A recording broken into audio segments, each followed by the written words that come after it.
sortir, tu fais son très sociable.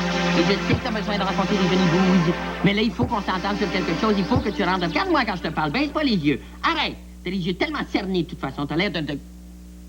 On en parlera une autre fois. Continue, mon beau. Pas fait d'autre. Bonjour, les jeunes. Vous avez des questions, vous avez des problèmes qui vous chicotent le cerveau? Envoyez-moi tout ça et je vais vous répondre, moi, en criant à la voix comme je te pose, si vous savez pourquoi. Parce que le prof bof, c'est... Ah, c'est mon plaisir! On enchaîne avec une première lettre qui me vient de Julien Gonville de Catino et qui me demande, chef prof bof, pourquoi les chiens branlent leur queue lorsqu'ils sont contents? Oh! Et Julien m'a dessiné un beau chien qui branle sa queue parce qu'il est très content. Qui dit content, les chiens? Dit content, les chiens? Julien, les chiens branlent leur queue parce qu'ils sont contents, parce qu'ils peuvent, voyons, parce qu'ils peuvent pas branler, ils peuvent pas branler la maison. C'est ça. Ils peuvent pas branler la maison quand ils sont contents, comme moi. Par exemple, disons aujourd'hui là que je suis très, très, très content, OK? Disons. Ah, que je suis content! Ah, je suis content! Content! Voilà. Par contre, les chiens peuvent, eux, se mordre dans leur cou quand ça pique. Alors que moi, j'ai beau essayer de me mordre dans le cou. Bon, en tout cas, ça fonctionne.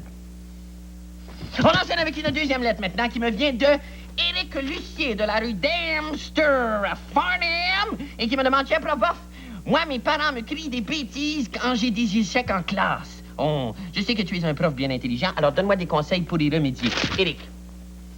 Éric, écoute-moi bien, réponds sincèrement à ma question. Est-ce que tu fais tous les efforts possibles et inimaginables pour réussir? Si ta réponse est non, prof bof, eh bien, je suis obligé de te dire malheureusement que tes parents ont raison de t'engueuler. Mais, si ta réponse est oui, prof bof, eh bien là, mon cher Éric, tu n'as qu'à engueuler tes parents. Parce qu'ils ne sont pas peut-être des grands docteurs de réputation internationale ou des grands présidents de compagnie. Et si jamais ils sont des présidents... Si jamais ils sont des présidents de compagnie, eh bien, reproche-leur que leur compagnie est pas assez grosse ou qu'elle n'est pas une multinationale.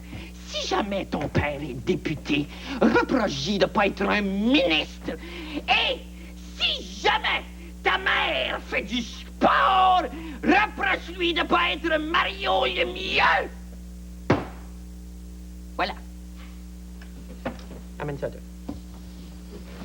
Moi, quand j'entends des parents engueuler mes 100 watts, je deviens un feu, c'est ça. J'aime mieux passer une autre lettre. On enchaîne avec une autre lettre qui me vient de Steve Collins de Pointe-du-Lac et qui me demande, chef prof bof, je t'écris pour te demander si tu te sers du dentier qui est dans le pot sur ton bureau.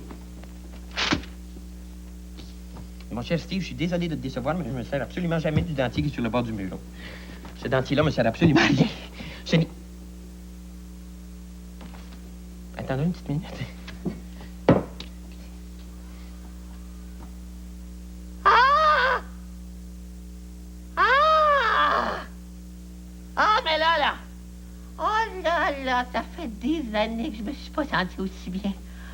Ah, mon Dieu, pourquoi faire des efforts quand il y a des solutions aussi simples? Ah! Ah! Vous voulez écrire au prof bof? C'est pas compliqué. Vous écrivez au prof bof, Club des 100 watts, Radio-Québec, 800 Folum, Montréal, Québec, Canada, voilà. Le code postal, vous le connaissez? De toute façon, c'est écrit juste ici, là. H2K3L7. Voilà.